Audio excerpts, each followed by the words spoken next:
Vídeo patrocinado pela Flexspot. Falo mais sobre eles mais tarde. Construí vários barcos autônomos recentemente, mas não tenho experiência com veleiros. Então, neste vídeo, vou tentar projetar e construir um. E então, farei alguns testes básicos para ver se será um bom candidato para testar a funcionalidade de vela autônoma do R do Pilots. Se funcionar, permitirá que ele navegue sozinho, usando apenas o vento. Comecemos a construção. O primeiro passo é entrar no computador e fazer o casco do barco. Este é o casco do meu veleiro. Depois eu fiz o resto do veleiro. Recentemente mudei para o Onshape, para Design CAD, e até agora tem sido ótimo. Mais sobre isso mais tarde. Vamos iniciar a fabricação do casco. Será feito em fibra de vidro, começando pelo molde. É feito de 4 seções impressas em 3D unidas com cola gorila. Este será um modelo positivo, não como o meu catamarã solar que me rebocava no caiaque. É minha primeira tentativa com um molde positivo.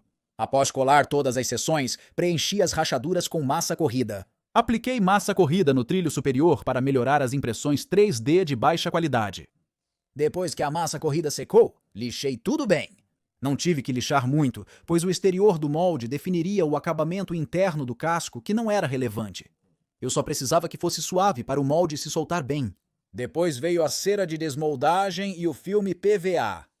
Então era momento de laminar a fibra de vidro. Iniciei com várias camadas de tapete de fibra de vidro espesso para constituir a maior parte do casco. Adicionei 2 camadas de tecido de 6 onças para suavizar a superfície. Fiz um molde positivo para moldar uma borda no topo do casco.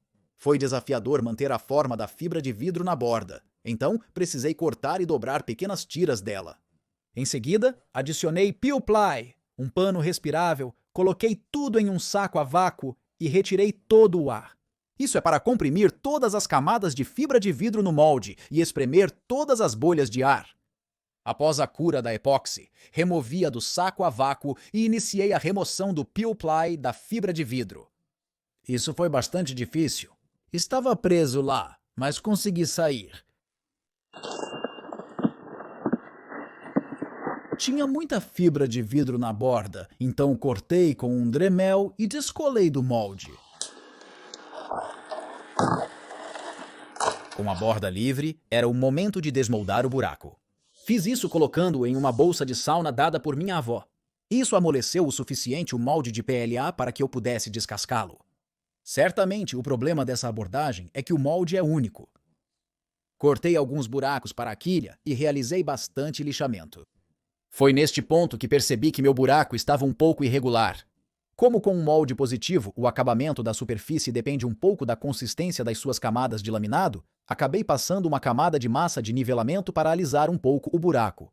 Após secar essa camada, lixei-a até alisar, suavizando o buraco irregular. Então, acionei a CNC Stepcraft M1000 para cortar peças de compensado para o convés. Esta é uma borda de compensado entre o convés e o casco. A borda de fibra de vidro não ficou totalmente plana. Então, essa borda oferecerá uma superfície plana para o apoio do convés. Isso foi colado no casco e preso no lugar. Preenchi a lacuna entre a madeira e a fibra de vidro. A massa não funcionou bem, então mudei para o composto de alisamento. Tudo foi então selado com epóxi. Fiz um favo de mel no convés do Stepcraft, que ficou mais pesado do que previa, e apliquei verniz para impermeabilizar a madeira. Passando para a quilha. É um molde impresso 3D.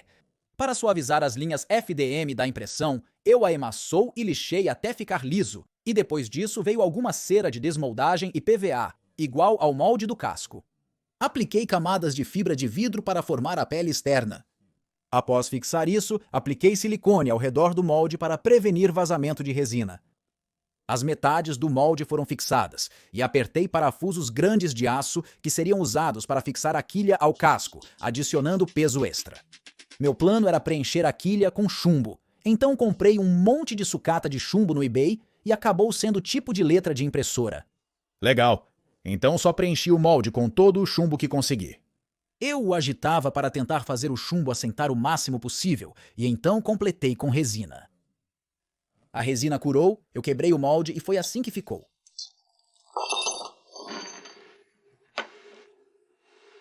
Tinha algumas bolhas de ar. Talvez devesse ter colocado no vácuo, mas vai funcionar. A superfície estava áspera com peças deslaminando, então adicionei uma trama de fibra de vidro e a embalei a vácuo. Depois disso, cortei todo o excesso de epóxi, fiz uma camada de massa de nivelamento, lixei isso e finalmente acabei com uma quilha suave. Fixei a quilha ao barco com epóxi espessado, adicionei porcas nos parafusos para formar um filete em volta da quilha, mesmo que possivelmente não fossem necessárias. Acrescentei mais massa de nivelamento, esculpindo-a com uma ferramenta de rodo de borracha. Após a cura, lixei levemente e o buraco estava pronto para ser pintado de vermelho com spray. Preciso de bastante espaço na mesa. Mesa, mesa, mesa, mesa, mesa, mesa, mesa. Tantas mesas. Por isso estou contente com a FlexSpot patrocinando este vídeo. Fabricam mesas de pé de alta qualidade com 2 motores. As pernas de aço sólido suportam até 355 libras. Fiquei bem impressionado com a qualidade do modelo e 7 que me enviaram para testar. No seu ápice, o EZET é extremamente resistente. Os motores têm força suficiente para me elevar. Eu escolhi este belo tampo de mesa de bambu, que é suave e durável. Me forneceram uma gaveta retrátil e organizador de cabos para manter minha mesa organizada. Frequentemente edito vídeos em tempo real. Não esse tipo de mosca. Às vezes, só quero mudar de cenário. Felizmente, a FlexSpot disponibiliza rodas de rodízio incríveis para mover e reposicionar minha mesa com facilidade. Oferecem garantia de 15 anos. Adquira a mesa FlexSpot EZET de melhor custo-benefício e motor duplo, pelo menor preço. Use o código RTCT50 e ganhe 15% de desconto em compras acima de 500. Vamos prosseguir com o vídeo e fazer a vela. Criei a vela de asa com espuma XPS e a cortei no formato usando minha CNC Stepcraft M1000. Esta é uma operação de fresagem de 2 lados. Então você tem que fazer um lado, virá-lo e depois fazer o outro lado. Além da forma do aerofólio, também tive que cortar ranhuras para o mastro e as hastes para segurar o elevador de vela atrás da asa. Claro, usei meu separador de ciclone 3D para aspirar a espuma. Funciona como um encanto. É a cobertura do mastro que se conecta à asa. Foi usinado ao mesmo tempo que a asa. Bem legal. Deixei um pouco de espuma nas bordas, já que a asa tem que ser fixada de alguma forma, então depois de usinar eu cortei isso e retirei a asa. Precisamos cortar e lixar um pouco mais para terminar. Cortei e colei alguns tubos de carbono no núcleo de espuma da asa. Preenchi os espaços com massa de acabamento até alisá-la. Adicionei resistência e durabilidade às bordas frágeis da asa, molhando um pouco de fibra de vidro de 2 onças na espuma. Um servo de alta tecnologia de 9 gramas foi usado para controlar o elevador da vela da asa.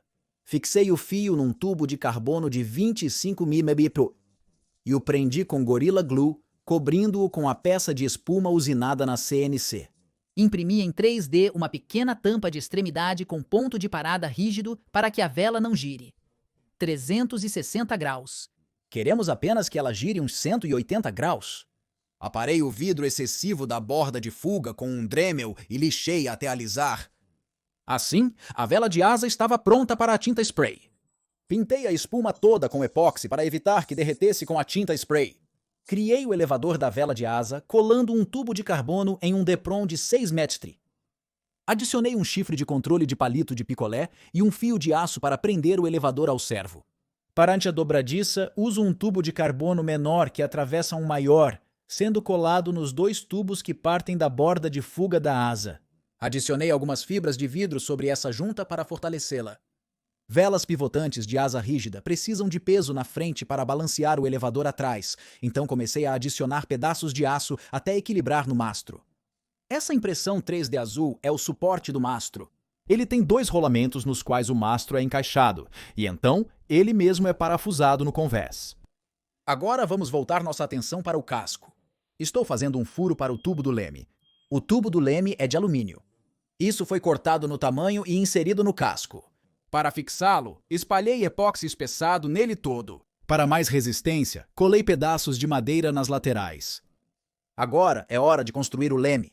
Cortei e soldei 2 tiras de uma placa de latão.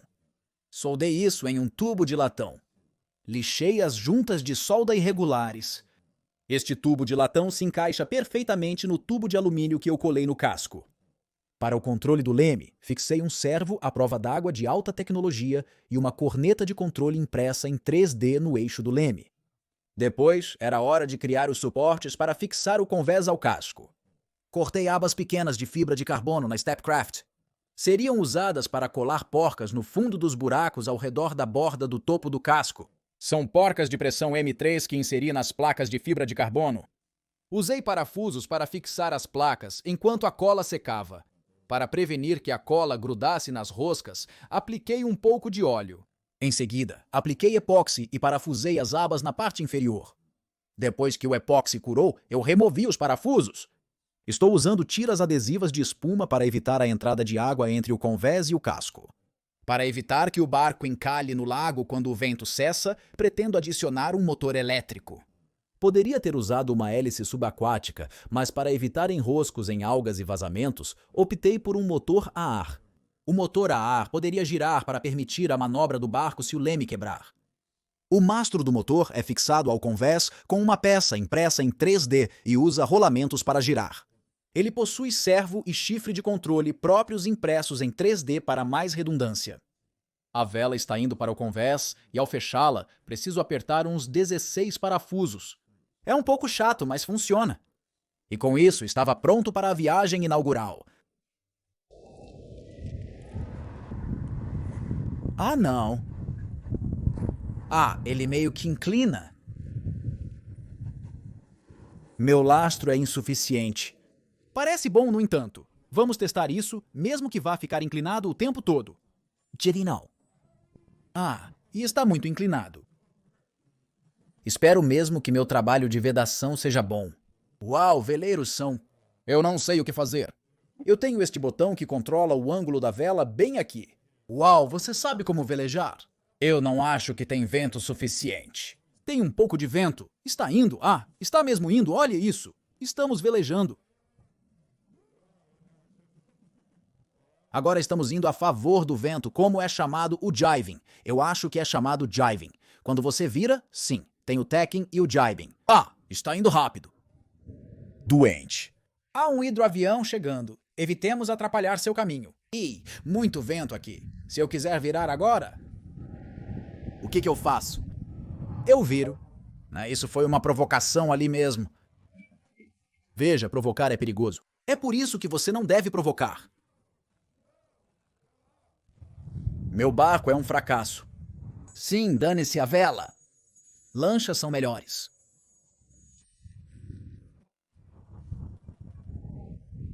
Lá vamos nós. Lá vamos nós. Oh, não, droga. Eu preciso de uma quilha mais pesada. Eu não pensei que iria tão mal assim.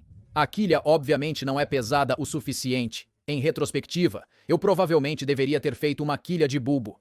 Em vez disso, isso teria permitido que fosse do mesmo peso. Enquanto tinha mais de um braço de alavanca para manter o barco em pé. Eu realmente não posso adicionar nenhum peso à quilha atual, porque o barco já fica super baixo na água. Então, minha solução foi transformá-lo em um trimaran. Eu imprimi em 3D alguns flutuadores vazios, na minha nova Flash Forged Guider Trace Plus. Esta é a minha mais nova impressora 3D.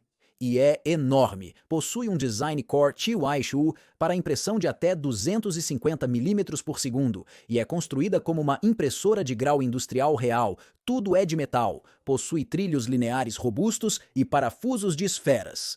E a câmara de construção tem 600 mm de altura. Pode imprimir a até 320 graus para todos os tipos de filamentos exóticos.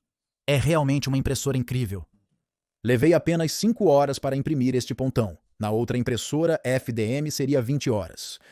Após imprimir os pontões, inseri bastões de calor para fixá-los ao casco e utilizei espuma de poliuretano de 2 partes. Essa coisa é ótima para flutuação! Despejei isso nos pontões para expandir. Endureceu rapidamente, levando só alguns minutos. Após endurecer, cortei o excesso. Adicionei um composto de acabamento para suavizar pontos ásperos e tampar buracos da espuma. Após lixar rapidamente, retornamos ao lago para mais um teste. Eu fixei os flutuadores com 2 tiras de fibra de carbono que sobraram de um projeto passado. E, para minha surpresa, flutuou perfeitamente. Como eu disse antes, modelei este barco no OnShape. OnShape é um programa CAD via navegador que armazena todos os dados automaticamente na nuvem. Isso facilita muito o compartilhamento de modelos e colaboração. Para baixar o modelo CAD deste barco, clique no link na descrição do OnShape. É totalmente grátis criar uma conta e iniciar o uso do OnShape para seus projetos, o que é fantástico. Achei um pouco parecido com o SolidWorks, então foi fácil aprender. Uma vantagem do OnShape é ser baseado em nuvem e funcionar em qualquer navegador, eliminando a necessidade de um pesado programa CAD no computador. Posso trabalhar nos meus modelos CAD de qualquer computador com internet, em qualquer lugar. É muito bom. Agora de volta ao lago. Como você acha que a vela funciona? Aparentemente não sei. Estamos tentando aprender em que ângulo este elevador precisa estar para configurar corretamente a asa e fazer o barco andar. Resumindo, é isso que temos que aprender. Seria mais fácil se eu fosse uma pessoa pequena no barco, mas o controle remoto complica. Eu já naveguei uma vez, num barco de verdade, e foi fácil, mas até agora tem sido difícil. Toda vez que venho aqui para voar um avião, eu fico tipo, uau, eu queria que estivesse bem calmo. Então, quando você quer que esteja ventando, não está.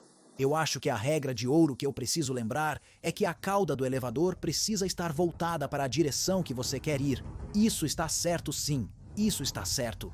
Sim, sim, sim.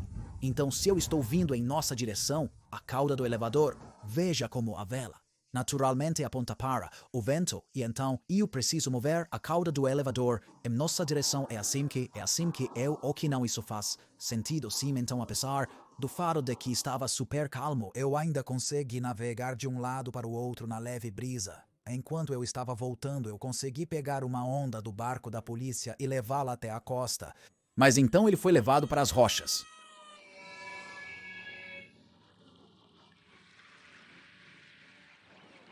O barco parecia super estável e era quase impossível virar, mas entrou um pouco de água, então isso não é bom.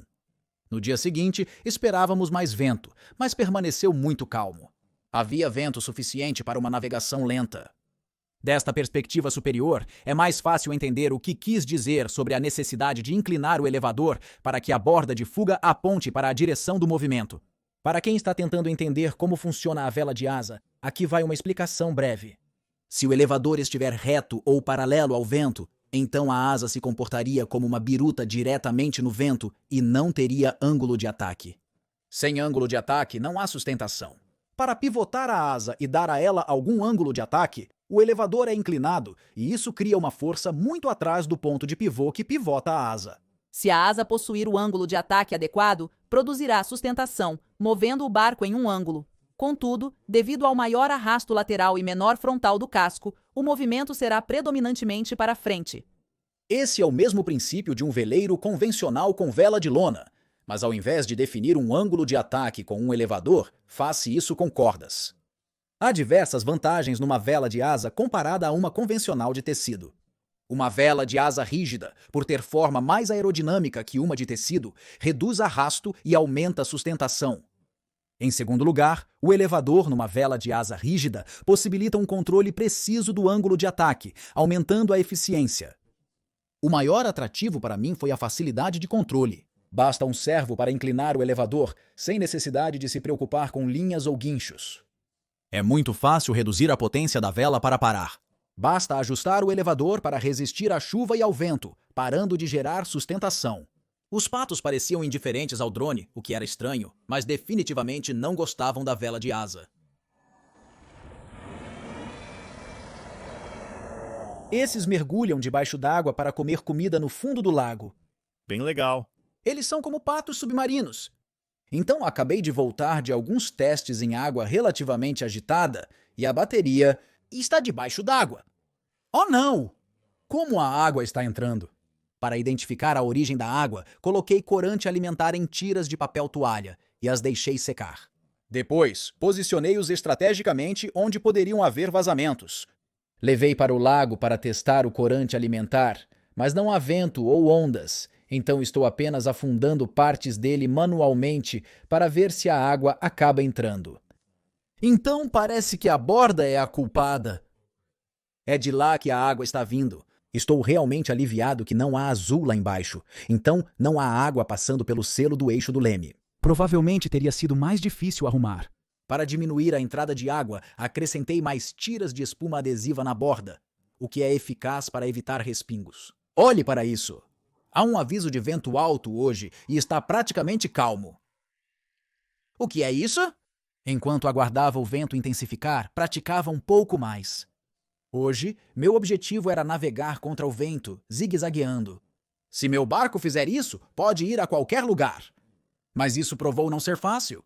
Se encarasse o vento de frente, o barco pararia. Ok, finalmente o vento começou a aumentar, o que será emocionante. Neste vídeo, o leme é totalmente controlado manualmente, sem manter o rumo. Creio que após instalar o RD Pilot, que mantém o rumo, será mais fácil navegar contra o vento. O vento eventualmente aumentou, mas mesmo assim ainda era muito difícil ir contra o vento. Eu fiz um pouco de progresso para frente, mas não muito. O máximo de velocidade que consegui atingir no barco foi a favor do vento. A vela está a 90 graus, no limite rígido, em relação ao vento. Nessa posição, ela apenas cria arrasto, sem sustentação. Apareceram alguns veículos de efeito de solo com um pato submersível. Com uns 12 metros de profundidade, esse pato nadou bastante fundo. É basicamente isso no vídeo. No próximo vídeo deste projeto, vou instalar o ArtoPilot e ver se o barco consegue navegar melhor do que eu. Creio que vou adiar isso para a primavera ou verão, pois ficar perto do lago no inverno não é tão agradável. É tudo por agora, obrigado, tchau. Olhe para isso, há bolhas de pressão saindo daquele pequeno buraco quando as ondas entram e saem da pia. Isso é fascinante. Você pode instalar isso no seu banheiro? Sim, isso é para a minha reforma. Acredito que hoje é difícil encontrar pias de metal. Uau! Ah, que delícia! O que tem aí dentro? Ela está um pouco enferrujada. É tão pesado assim? É que estou tentando não cair. Soa como fibra de vidro. Deve ser realmente pesado. Cara, isso é fibra de vidro! Acho que é metal. Talvez seja um vaso sanitário estranho e antigo e você está apenas tocando em tudo. Agora temos uma tampa de bueiro. Estamos conseguindo todo tipo de coisa boa do lago. Legal, nós ficamos pendurados na parede. Uau, eu deveria ir longe? Água caindo da cabeça? Descoberto que é magnético, Colin acertou. Vídeo patrocinado pela FlexiSpot. Use código RCT50 para 15% extra de desconto em compras acima de $500.